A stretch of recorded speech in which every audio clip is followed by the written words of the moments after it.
And welcome back to Survivor 42 in 42. It is what I like to call the prologue to Heroes versus Villains, Season 19, Survivor Samoa, aka the Russell Hantz Show. But we'll talk all about that in a bit. Tonight we are joined by I just saw you changed your name. Tonight we're joined by Ross. Once again, we haven't had him since about halfway through 42-ish. Yeah, the Daniel episode. Which one? The Daniel episode. Oh, wow. So early in season 42. Yeah. And Travis coming back for the first time since our A Win is a Win for Natalie White. So I had to have him for this one. And we'll start with Ross. First time watching this season, did you think that there was any way, and we all have our opinions on the winner and the runner-up, but we'll get to that. First time watching the season, did you think that there was any way that Russell didn't win? Well, I was 11 when it first aired, so I don't remember exactly because I think I thought he was going to win, but then you see the tribal. I don't know how I could watch that final tribal and think he won, though. But I think definitely going into it, I would have thought he was winning. Travis? I was, I think, 19 when it aired originally. Yeah, 2009-ish, so yeah. Yeah. I wanted Natalie to win. Just I always like when girls win. You know, like I'm a big girls guy when in like reality shows and everything. So I remember really, really like rooting hard for her. Even though like you don't hear from her at all. Whenever it kind of just became her, I was like, oh, I want her to do good. I want her to win. Her or Brett, or Jason for me. I agree. So watching this season the first time, I got very annoyed very early because you know I felt like it was. And it's not like Amazon where like I enjoy watching Rob no matter what he's saying. With this one, it's like this guy kind of annoys me. And actually, this time around, I was able to turn off a lot of the Russell stuff and watch other people, but also there would just be gaps where he wouldn't get content, which I didn't remember from my earlier watches of the season. There, you know, especially around mid-merge, early to mid-merge, it is a lot of the Galoo people eating each other up, and then they'll show and this is what Russell's doing. So going into the final tribal, I wanted Natalie to win, but I just thought, oh, well, there's no way Natalie's going to win because this jury is not going to think this, that, the other. But she has a confessional right before she has that, you know, when they're talking about how they're going to talk to the jury. Oh, yeah, Russell's asking for the prize of Soul Survivor right now. This piece of shit monster. Natalie has this confession where she says, you know, every woman that played overly strategic early on got sent home. So when Russell came to her and said, hey, it's us to the end, she's like, all right, cool. That's even if she wanted to play strategic, and I don't know what her game actually was going in, I feel like she was able to adjust on the fly based off of what had already happened and said, you know what? Let me get to the end and deal with it that way. And I think that's a thing. This is one of the first seasons where you realize that is a smart move. As long as you can get to the end, you have a chance at winning. No one should ever think that, you know, I don't believe in goats. I feel like, yeah, you might be perceived as a goat by the person dragging you, but until they beat you, you're just someone that they're sitting next to at the end. So, Travis, do you think that if Natalie, let's say that the first two go home and Natalie plays more strategic, do you think she gets to the end, or do you think that either one, Russell cuts her off, or two, maybe Galoo goes off after her more than, I think Galoo goes after her once at the merge. Do you think that there is a possibility that if she was more strategic that she ends up in the same spot? I think so, because even though like it doesn't show so much of her strategy, you still see her accurately read the room. You still see her be able to be like, okay, if I play like this, this is what will happen. Like she has that just innate ability to do that. So I do think that if she had to like be way more hyper strategic with things, I still think she could do that, just because her ability to sit in a room and be like, okay, this is what's going on here. I need to make sure that I work on these people. Ross? I think as long as she doesn't go after Russell pre-merge, she's fine. Yeah. Because for the most part, whoever he said goes for whatever reason. Well, so that he can come off like, and this is actually one of the first times, and it's so funny, coming from the orc community, because I always sit there and say, as a juror, because I'm always a juror, I'm not, if someone goes up there and brings up anything that happens pre-merge, I'm not going to listen to it because pre-merge, in the grand scheme of things, doesn't really matter. And Russell brings up stuff that happens pre-merge this season, and he's talking about the first two boots, which for the Galoo members, it's like, who are these people? Why are you considering these moves big moves when we're in the first 6 days of the game? It's not like these two were like overly large power players where like if they get to the end, they're going to win, especially in a season of 20. Like that's not really. I didn't think that he shit the bed here, but it was also like, why are you bringing this aspect up? Why are you bringing almost anything pre-merge up that doesn't deal with your bonds with Natalie, Mick, and Jason? That should have been his storyline. Is I made a tight connection with these three, and I tried to ride it out, But he's never going to say I tried to ride it out because it's going to make him seem like he's coattail riding or whatever. The C word that Shambo dropped. So going back to the beginning of the season, we figure out very early this is going to be the Russell show. We're getting the moments where he's lying about his dog and Katrina and pouring the water out and the socks, burning the socks. Ross, do you think that because America clearly loved him at this point, they gave him $100,000 2 seasons in a row? What about Russell Hantz do you feel America really vibed with, not only in 2010, but they're still Russell Hantz fans that exist in 2022. What do you think is appealing to him to a large majority of the audience back 12 years ago? Well, I think if you love him or hate him, he's entertaining. Like at the end of the day, it's really, especially the first time around, it's super entertaining. Like this guy who by all means should be like one of the first few gone. Like the first few episodes, I'm sure everyone's thinking, oh, he's getting voted out soon. And then he just doesn't. And it's like one of the, I can't really think of any other example off the top of my head of where this happens, where it's just kind of like this, he literally just takes control at the beginning. It's very entertaining. And then all of a sudden he's at the bottom though. He's in control, but he's of what? Nothing. But his tribe is losing. Yeah. So I think it's a very interesting. He's an asshole underdog, which is not a kind of thing you usually see. So it's a different kind of archetype. And Travis, what do you think of this whole Russell Hantz was? I hate using this fucking word.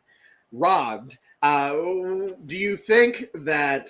So my opinion is Russell Hantz in the history of the show, all 42 seasons, and I think that Ross has said this too.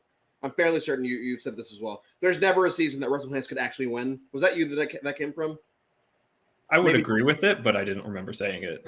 I don't think there is a season where Russell Hantz could win because this is still technically an older season where, big move-itis isn't really a thing yet and he loses. But I also feel like in a big move-itis type season, he still doesn't win because of the way that he's perceived, the way that he's treating people. So why do you think that there is this large community back then, and I feel like it's smaller now, that feel like he was somehow robbed of a win or anything like that? I wish I knew. That's kind of what it comes down to. I wish I could understand that mindset because I just don't get it. People will say like, oh, it was a better jury. Well, I don't believe in better juries. I believe in better jury management. I just don't. I can't comprehend why people can constantly say he's robbed. Other than he got a lot of screen time. I feel like there are different levels of looking at the show. Like you have a very casual person, and as you go in, you realize that there's so many layers to it. And I feel like a lot of the people who are Russell defenders are people who sit at that very casual level of it. I don't know too many people that will sit there and analyze this show and be like, he was robbed here. It's you don't understand the fundamentals of the game. Yeah. You just don't get it. All you have to do to win, you make the jury like you. That's what it comes down to at the end of the day. You get to the end, and then you make them like you. and give every juror what they need to hear at the final. Because it's, but yes, and I agree with that. And I will say, because I have the benefit of doing this for the last 19 days now, I know bitter juries. I know them very well at this point. And this jury, Shambo is Shambo, whatever the hell that was. Shambo comes off as pissed, but mostly at the other two. She gives her vote to Russell. Jason, I feel like Jason's speech sticks out a lot more this time than I remember it, but it didn't come off as pissed. Eric Cardona is pissed drunk, but I love it because it's amazing. Excuse me. But it doesn't seem like these people are angry. And we have angry juries in All Stars. We have angry juries in Vanuatu. We have angry juries at fucking Fiji. This was not bitter. And the fact that that's one of those buzzwords that people feel like it's a bitter jury. That's the only reason he lost. It's like, well, no, that's not the case. And in 2 or 3 weeks when I do wrong, that's another season where people feel the need to say, oh, the jury was just bitter. That's the only reason our person didn't win. It's like, well, no, because if you go back and watch that, most people are pissed off at Ty and not Aubrey. So that's not really, once again, it becomes more of I feel like the casual fans, and I know I bring up the casuals a lot, and I know that it comes off as offensive. I feel like it might come off as offensive. I don't mean it to be offensive. It's just the casuals are annoying sometimes. And like in those situations where because what they're seeing is these people are taking up all the screen time, which means they have to win because it'd be dumb if they didn't. It's like, well, in reality, there are layers to this. It's not just who's getting the most screen time, because most of the time, the person that gets the most screen time doesn't win. Especially in these earlier seasons, Seth Giannino doesn't win. Boston Rob doesn't win. Nyanka in Sunday, my season I'm doing Sunday, Nyanka doesn't win and leaves at like final 9, final 8, and still has the most confessionals on the season. So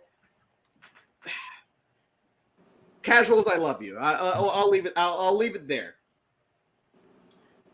This time around, I wanted to focus on everyone else. And, I'm hoping that I could put the Russell thing on the back burner for now, because there are 19 other individuals in the season, and they are not cannon fodder like the internet tries to make them out to be.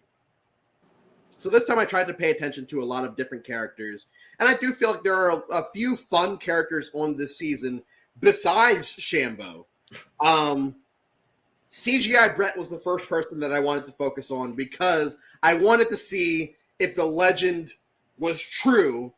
The first time around, yes, you absolutely don't notice Brett because he's not there. Every other time I've watched it, I still haven't really paid attention. So this time I want to focus on, does Brett exist? And I'm pretty sure he actually gets the first confessional of the season. Which is wild to me. And then he just disappears.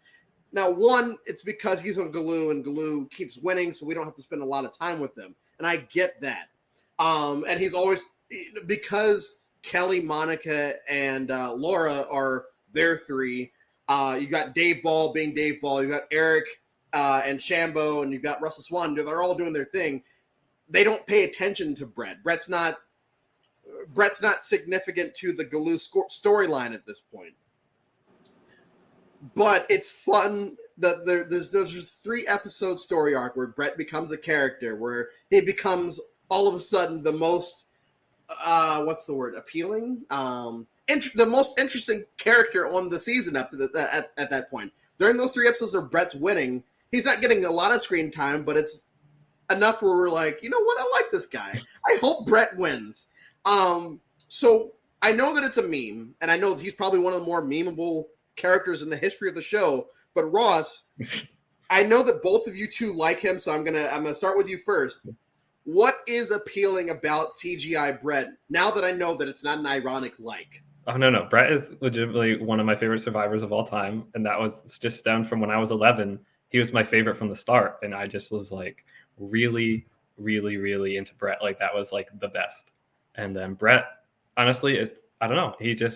I was called to Brett, and then it maybe was a tad ironic for a while, but no, he's one of my favorites of all time. He has the most rockin' shirt. I just think he's funny. Like I don't think he ever intends to be funny, but he's so funny.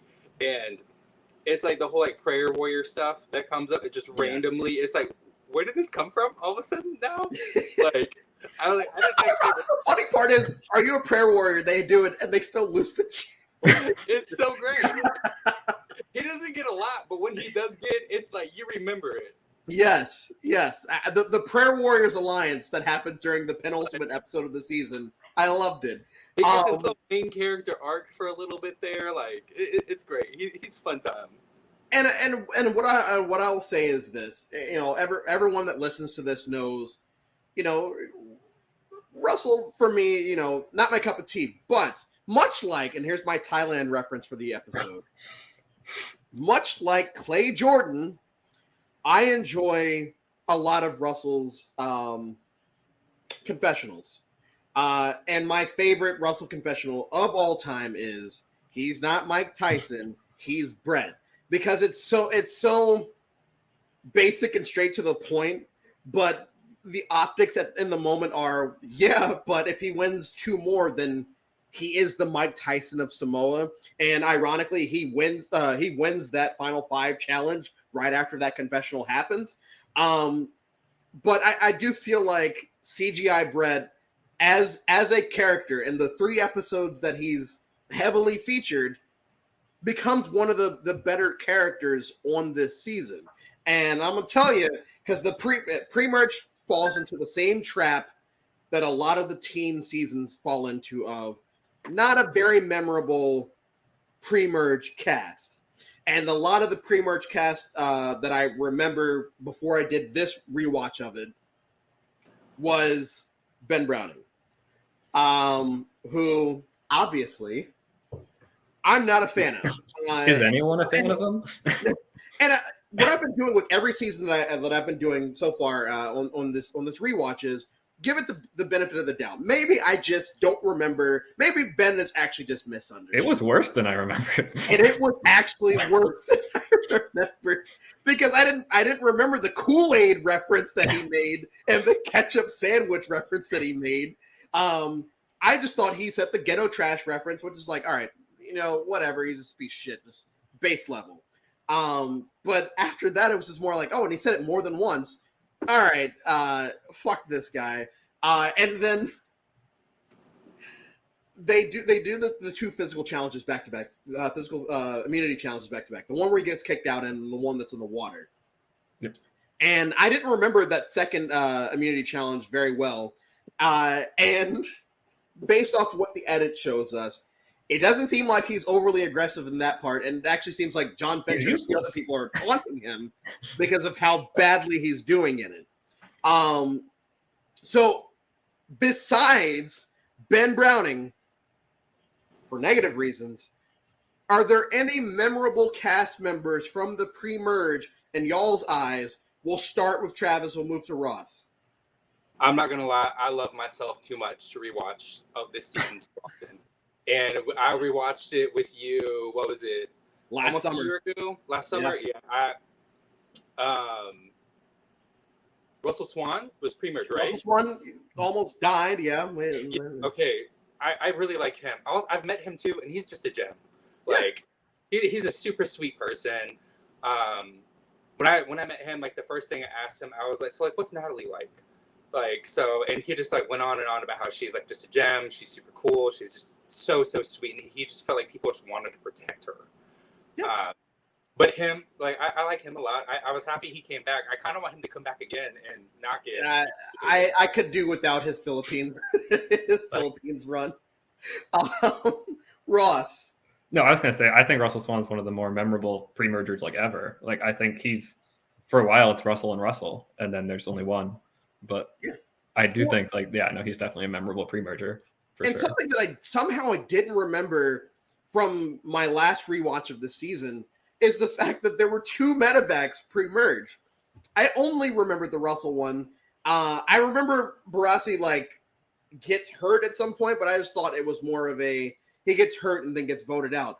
And this this is my 4th time watching this season, and in my head, because Samoa's not my favorite or even close to my favorite, I just kind of blocked out a lot of the stuff that happens pre-merge. And yes, a lot of the pre-merge is very blockable, but and I feel like a lot of people try to compare the 444 to the I-24. There's one big difference. I like the I-24, but I do like the 444 storyline going into the merge because they are able to pull it out in a season, in a cast and a merge that is larger by 2 people. A season that's cast is 2 people larger than Cook Islands. They were able to pull it out. They were almost able to get all Final 4. They weren't able to because Brett is Mike Tyson. But I did feel like their storyline was very endearing going into it. And the Eric Cardona vote, and this is the first time. Whenever people talk about the Natalie White win, this is one of the first things they bring up. She, according to the edit and whatever, orchestrated the Eric Cardona vote. What I would like to do is go back to pre-merge, right before the merge, where Natalie's sitting there saying, I think she's talking to Jason or Mick, and she says, I feel like there are going to be cracks and glue. I feel like we can find our way in once we get there. I don't think this is it for us. And I felt that was a very telling moment that they put in the edit of she's not giving up. And I think the only other person they show in that instance that's doing that is Russell. But I think that is a testament to Natalie as the character and an eventual winner is she's not giving up in this moment where now they're showing the fucking Ben Browning thing. I'm sorry. I'm just annoyed. Of course, it was a black person he kicked. It doesn't make it any better. It shows Natalie, having this, this thought that it's not over yet. And so, yes, we get to the merge. They go off to the air. They do Eric Cardona. And then from there, it's basically whoever Shambo wants to go from Galoo, Russell's like, cool, let's go that way. And let's go that route. And I'm pretty sure he has a confession where he says, Shambo just says who she wants, and we're just like, all right, cool, we'll do that for you. So what do you, Travis, what do you think was why do you think Galoo fell as hard as they did in this moment where they came in very much in the numbers? I think that when you are around people for so long, you're itching to get somebody out sometimes. And even if it's against your better interest, because for them, they should have stuck together, for all intents and purposes. If you just went back to back to back to back, you get a completely different ending to a completely different season. And I think that when you've been with people for so long, you itch to get one of those people out. So naturally, when you have that itch, you scratch it. And that's how I feel about it. I don't think they should have done it at all. I still don't. Ross? If you don't cannibalize yourself. Well, I think it's kind of counterintuitive in that in Modern Survivor, you don't want a large majority going into the merge because there's no way that being in that 8-person is good for all 8 people. There's going to be at least 4 people in there where that's a very bad situation. So why wouldn't they try to cause some trouble? And like you said earlier, yeah, obviously, they're going to want to vote someone out. I'm sure Eric was annoying a lot of the people in the tribe ahead of time, so he's got to go. So it's almost counterintuitive to not. It's almost, I don't want to say it's advantage to be the minority because it's not, but it's definitely when you have that big of a majority, they're, especially in Modern Survivor, I don't think they're going to actually pick you apart one by one. Maybe they'll pick up one, but it's not going to go 4 and 4 foes in a row. Yeah. Well, yes, but and I will give credit to where it's due. I will give credit to Shambo. Shambo wasn't feeling, and I'm going to make a comparison to Shambo in a second that people might not like, but it's my opinion. Shambo was able to basically orchestrate, along with the 444, basically orchestrate the Galoo people going. Having said that, watching this season, I compared Shambo to Brandon from Africa. The reason I compare Shambo to Brandon from Africa is because in Africa, Brandon had his little rivalry with Frank, where the lib in me should probably support Brandon in a rivalry with Frank, but it's just that Brandon comes off so Brandon in Africa that you almost want to side with Frank, even though he's saying a bunch of wild shit. In this season, knowing how certain people think outside of the game, Shambo's rivalry with Laura, where I am taking Laura's side in a lot of it, that's where my comparison comes from. That's why I feel like me as the person and not the Survivor fan would not want to root for Laura in this situation, but I am, because Shambo's coming off as very Shambo. I can't think of a word to describe Shambo, but she's coming off as very Shambo. Ross, Shambo, thoughts? First thought is, I thought you were going to say you thought she was comparing her to Brandon from South Pacific. When I was like, I don't want to know where this is going. Oh, no. But so I'm glad we didn't go there. But I think she's a fun character. I think she might overstay her welcome a little bit, But like, it's definitely you want to have all these people from different walks of life and putting them in these situations, and having to deal with people that might be a little more different than us. I think makes the game what it is. I think it makes it great. So I definitely think she was a good addition. Like, it's just a good character to have around for a little bit. Travis? She's fine. Yeah. I mean, I think she's a more memorable character, like, from this era, I guess you could say. Like, but she's fine. Like, I'm not dying over her. Like, and I want to use that as a segue to get to the returnees that we have gotten from this season, where I'm fairly certain we've gotten 3: Russell, Laura, Monica, and Russell, and only the other both Russells. 4. I forgot about Laura. Yeah. So, in my opinion, not being the biggest Shambo person, I do feel like I would take Shambo in a returnee season over probably 2 to 3 of those 4 people that I named. Like, you have to have Russell Hands back. You have to, obligations, whatever. But I do feel like Shambo was a fun enough character where if we were to have gotten her back, it would have been like, yeah, of course we got her back. That makes sense. Yeah. Now, I will say, Laura, I feel like Laura did really well in Blood versus Water to, in retrospect, warrant a return. Monica was always very thrown off by. On this rewatch, there are a 2-episode story arc where it's like, yeah, you know what?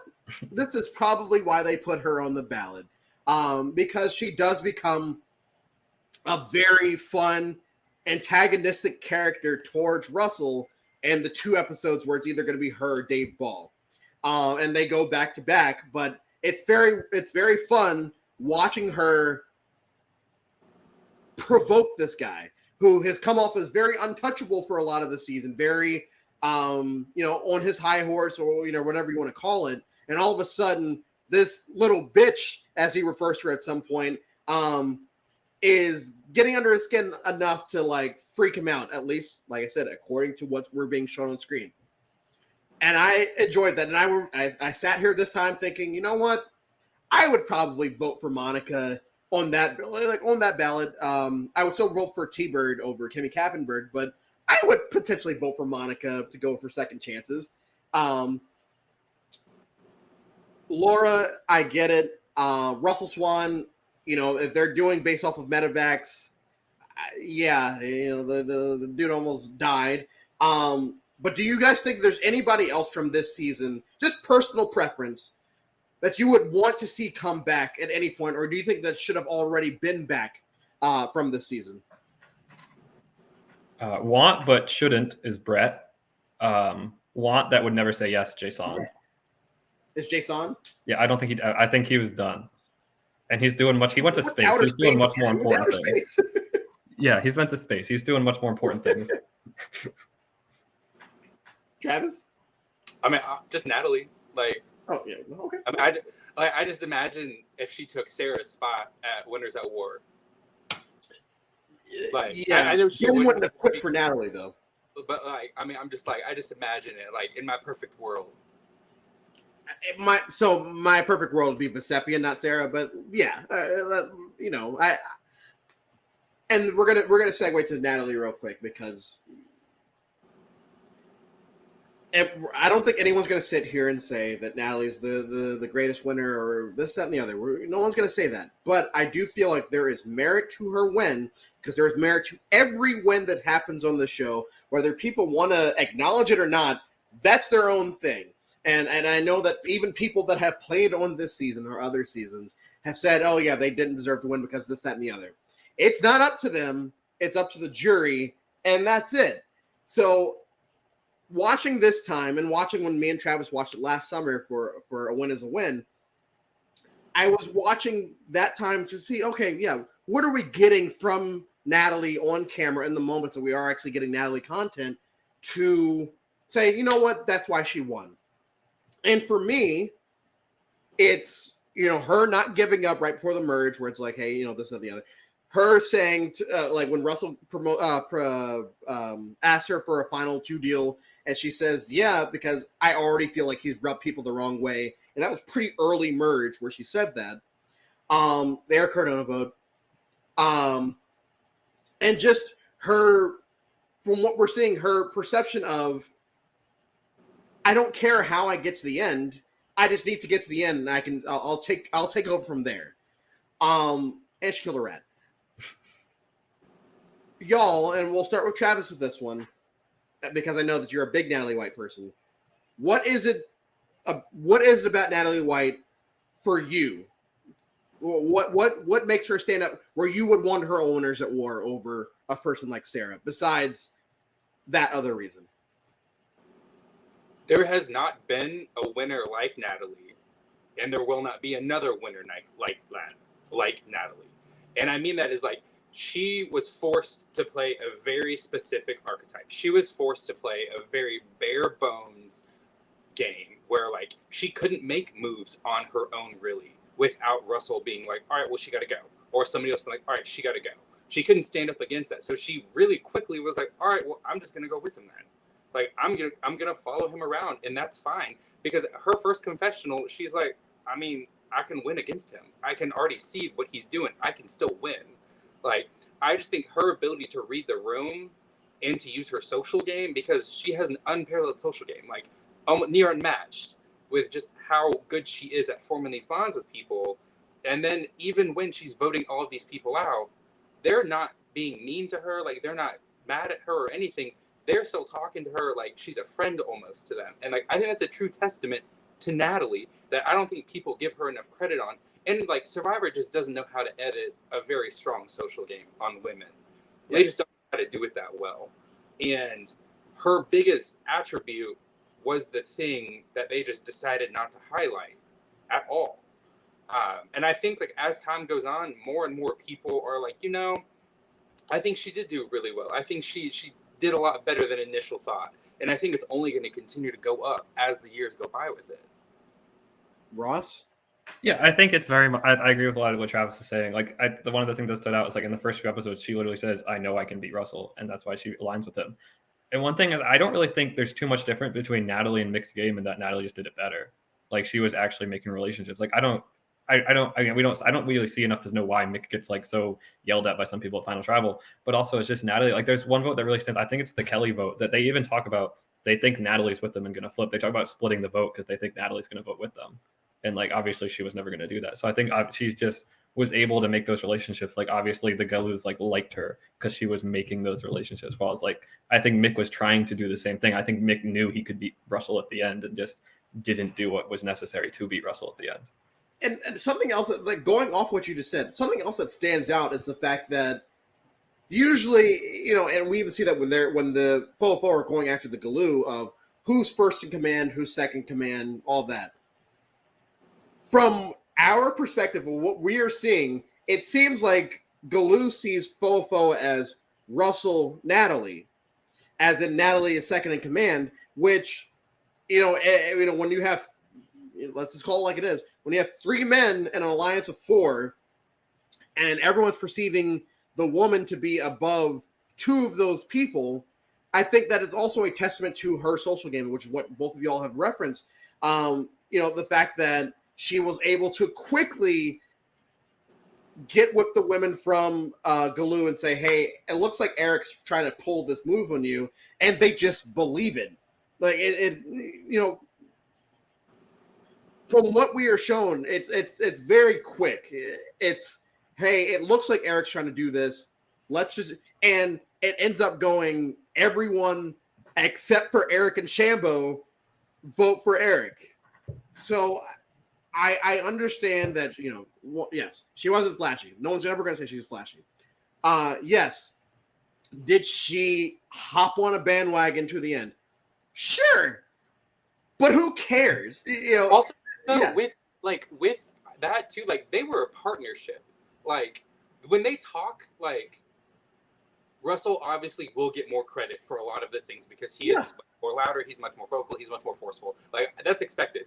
But, like, when they talk, they bounce ideas off of each other. So, like, I do think other people would naturally, like, they would see them talking and realize they're probably talking more than he is with other people type of thing. So, like, naturally, like, of course they're going to view it and see her higher up. Like, yes. And I think that she's just, she did, what was it? Oh my God, I had it. I'll come back to it later. Go ahead. I had it and ran away. And having said that, we don't, like, unless you watch the pre-game stuff or unless you watch the intro, you don't even know Natalie's name until episode 2. Like, she might have been referenced once at the tribal council. It's like the blonde girl or something, right? Yeah, she's just a long-haired blonde girl the first episode. And then he goes up and Russell goes up and talks to her at some point and says, Natalie. And it's like, oh, her name is Natalie. Which is just, once again, it's just wild how social, especially female social winners, are edited. But especially with this season where it's like, the fact that we don't know who this person is until the second episode is wild to me.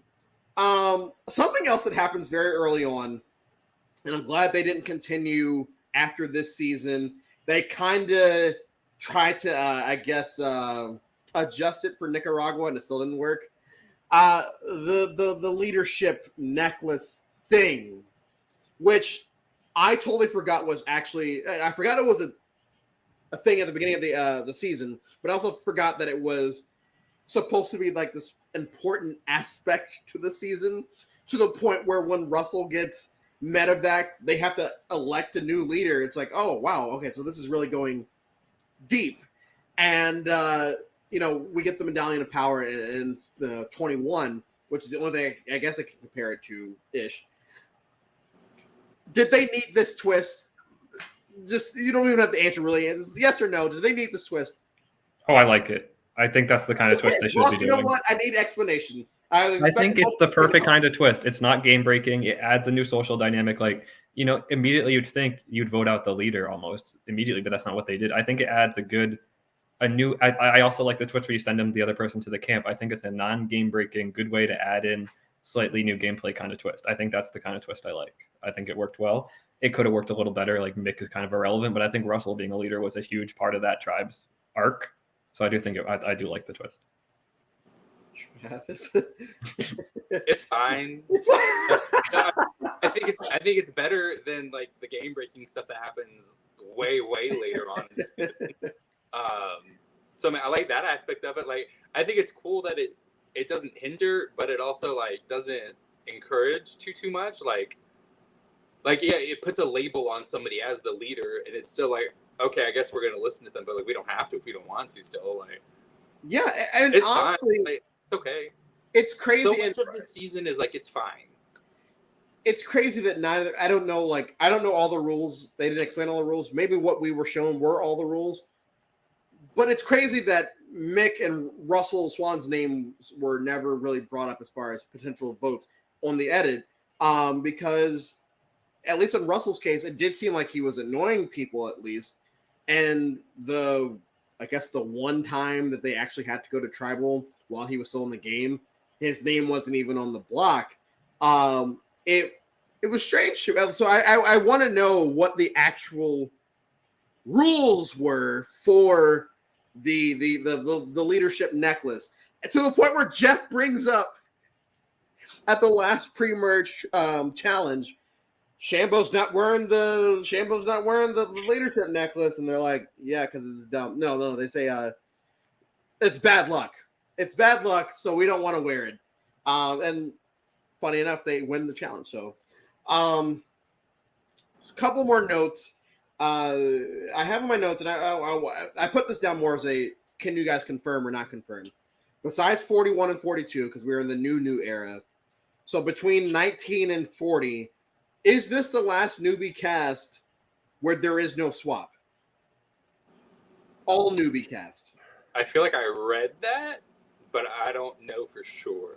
Like, I feel like it's like one of the fun facts about the season, but I don't know, like, positively. Do they swap in South Pacific? That's not all newbie.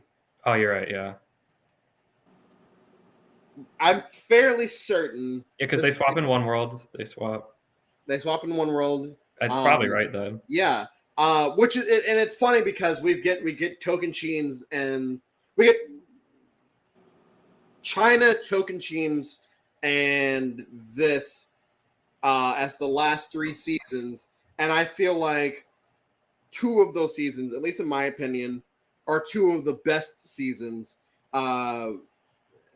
As far as, and in one there is a swap, the other one there is not. Of the show, and this is highly regarded as the golden age of Survivor, 15 to 20, and I would say that, in my opinion, this is the bottom of that time frame of 15 to 20, especially with my new infatuation with how crazy some Gabon is, to the point where I enjoy it. Samoa just runs into this problem of, and I've done this a lot throughout this, where it's like, okay, Pearl Islands is saved from a horrible twist because of the cast and because of the gameplay and this, that, and the other. Or, these other seasons are saved from a questionable thing that happens because it's so... Amazon is saved from, sexism because of how amazing the cast is, how amazing the gameplay is, and the merge and all that. Samoa is something that, as a season, I feel like runs into the problem of, it's not like, we're giving all the screen time to one guy. But I feel like any positives that happen this season don't outweigh that. And that's not a knock on Russell Hanson in that situation. This is a knock on how the season is edited. Where I feel like the storyline for this season really should have been the Fofo 4 versus Galoo at the merge. And instead it's Russell Hands said this funny thing this week and found this idol this week. And these 3 did other things. As compared to Cook Islands, where it's the I-2-4, primarily these 2, meaning Ozzy and Yule, but even like Becky and Sundra get moments where it's like, okay, we get it, versus Raro Tribe. And this season, I feel like it is very much like it is the Russell Hand show, like I said at the beginning of the season.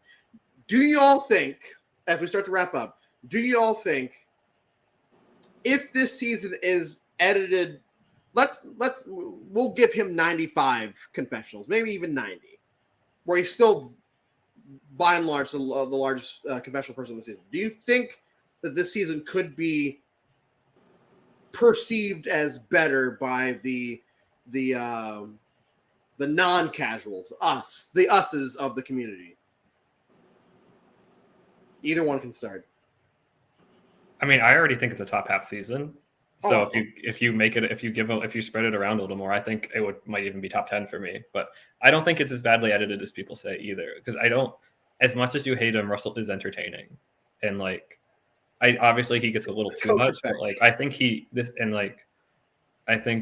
want to give it a little bit more, but I don't think the story necessarily has to be the most even to be the best season.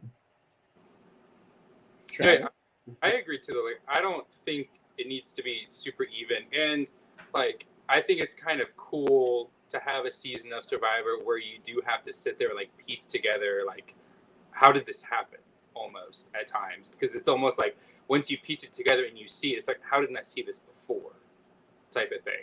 I mean, I think that this season would get a lot better reception if a lot of the stuff after the show didn't happen. Like, just the constant attacks Natalie had to endure. Like, just like a lot of the interviews and everything after, it's always trying to pit them, like her and Russell, against each other again. And it's like, you didn't have to do this. And then if they edited the season a little better, I'm not even saying give her like 60 professional. I'm not even saying that. I'm saying like give her like 30. I would like 25, 30, like somewhere right around there, just to where like people can get a more well-rounded view on her instead of having to sit here and do a puzzle game. Even though I like the puzzle game with it, I don't think it's a top half season for me, just because I'm not a big Russell fan, like at all. I don't find him entertaining at all. I find him gross. That's just me though. Like I don't like the archetype of that. But like I like watching Natalie's transformation.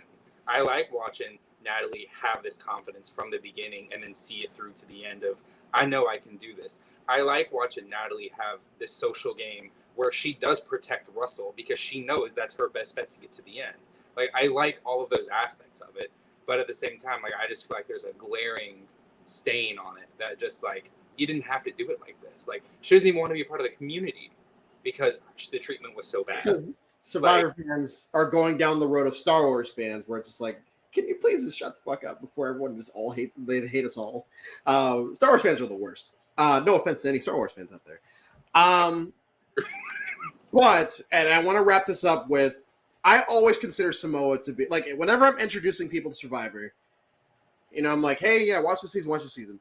Do not watch Heroes vs. Villains unless you watch Samoa and Heroes vs. Villains back to back. Because I do feel like Samoa, and to a lesser extent Tocantins, are like the preludes to Heroes versus Villains. Like, it's almost like, because I always consider Heroes vs. Villains to be the Survivor the movie. And if you watch Samoa and Heroes vs. Villains back to back, I feel like you get the director's cut, the larger version of that movie. So I'm very excited to spend my Saturday watching that season. It is, up to this point in my Survivor life, 22 years, my favorite season of all time. I do feel like this time around it might drop to number 2. I don't know. But I am really excited to do this, mainly because watching 19 and 20 back to back, yes, it is still very much the Russell show, which I'm not the biggest fan of, but both times the good guy wins. It's one of those things where you guys saw me as Natalie won this time, and this is not my first time watching the season, and I was still excited that she won. I'm going to feel the exact same way tomorrow, because it's like, yes, it's almost like watching Return of the King, like the start of the Lord of the Rings trilogy, but Return of the King, where all these bad things are happening, but you know there is light at the end of the tunnel. Evil doesn't prevail. I don't think the guy is actually evil, but you know what I'm trying to say. And we get to a point where the good guy wins. And so I'm looking forward to that. And then we get the epilogue in Redemption Island. God help me. But thank you both so much for coming on and talking about Survivor Samoa. My score for this season, I'm giving it a 3.25 out of 5. It's not as bad as All Stars, in my opinion. It's not as bad at Thailand, or I think All Stars and Thailand are my 2 lowest on this rewatch. It's not as bad as those, but I do feel like the pre-merge really just drags to the point that when the merge happens, it's a lot of fun, but I have Ben Browning in the back of my mind, and it's like he's calling me the N-word. I'm just fine. So I would give it a 3.25 out of 5. Ross, Travis, thank you so much. Thank you, everyone, once again. Can I just give like one closing thought? Oh, yeah, go ahead. Yeah, I actually have 3 really quick ones. One, Yep. John Fincher's stick is so far up his own ass. It's so annoying. Just But he's a scientist, so he can be like that. 2, well, this is probably one of my favorite reunions because of Jeff's sass at Russell and the fact that Russell brings socks to give to Jason and then burns them. It's hysterical. It's amazing. And 3, I think I think people don't like the season because of what happens after it. I think if Russell never comes back, I think this season is regarded as better because that's all we. I think it grates on people more because we have to deal with them for 2 more times. So if it just happens once, I think this is regarded highly or more high. Travis, do you have any final thoughts? No, I agree with that. I do. I think that people got burnt out. Like I understand bringing him back for Heroes vs Villains because I mean you have to you have to do that. But I do think that like if there would have been a break somehow between even like that one and then Redemption Island is how many after like 2, 3? So 2, yeah, it's 2 after. Right, yeah. So it's like right after that too. It's just like so close together. But I mean, they love doing that though. They love doing that to people. I think the season is like a 4 out of 5, not out of like personal enjoyment wise, but more just the history of it. Like, this is an iconic season. Like, I don't have to necessarily love it to recognize that with it. I would say this is the first new age, new school Survivor season. I know that people like to look at Heroes vs. Villains as the halfway point, and for the longest time it was. But realistically, Samoa is the first time that people are finding idols without clues, which is like a thing that just happens now. The gameplay is fluid, which had started a few seasons earlier, but it's to the point where if a season doesn't have a fluid merge, people look at it less. So I would say that yes, in terms of Survivor history, Samoa should be up there as far as changing the game. Just, like I said, personal preference, 3.25. But yes, thank you everyone for continuing to tune in. Thank you for everyone continuing to reach out. We will have Heroes vs. Villains. I'm thinking about either doing a day-long live stream tomorrow for Heroes vs. Villains. I'll have to see what time I wake up to make sure I'll have enough time to do it. But thank you all so much, and we will see y'all after Heroes vs. Villains.